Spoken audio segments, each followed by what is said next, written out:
Hi, நான் புது phone வாங்கினனால என்னோடய வீடியோ வந்து லாக் ஆகிடுச்சு. ஐடி வந்து மறுபடியும் வந்து நான் ஓப்பன் பண்ண முடியல.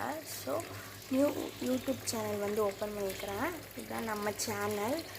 இந்த சேனல்லேருந்து நீ டெய்லி வீடியோ வரும், கண்டிப்பாக சப்போர்ட் பண்ணுங்கள். டுடே பார்த்தீங்கன்னா ஒரு மார்னிங் வ்ளாக் பார்க்கலாம். நான் பாருங்கள் துணி வந்து வாஷ் பண்ணலான்ட்டு நான் எடுத்து போட்டிருக்கேன். வாங்க நம்ம மார்னிங் டுடே போயிட்டுருக்கனால கரெக்டாக வீடியோ போட முடியல. எனக்கு வந்து சாட்டர்டே சண்டே, அதனால் சரி போடலாம் அப்படின்ட்டு ஃபஸ்ட்டு காலைல ரொட்டீன் போடலான்ட்டு வ்ளாக் வந்து போயிட்டுருக்கு. பார்த்திங்கன்னா குக்கிங்லாம் முடிஞ்சது. காலையில் சாதம், கொழுப்பருப்பு, ரசம் வச்சு பொரியல் வச்சாச்சு. இப்போ நம்ம வந்து பாத்திரம் கழுவலாம் அப்படின்னு சொல்லி எடுத்து போட்டிருக்கேன். வாங்க நம்ம க்ளீனிங் ஒர்க் வந்து இருந்துகிட்டே இருக்கும். அதுவும் இந்த பாத்திரம் கழுவுறது, வீடு கூட்டுறதெல்லாம் ரொம்ப கஷ்டமான ஒரு வேலை. சமையல் பண்ண சொன்னால் கூட நம்ம பண்ணிடலாம்.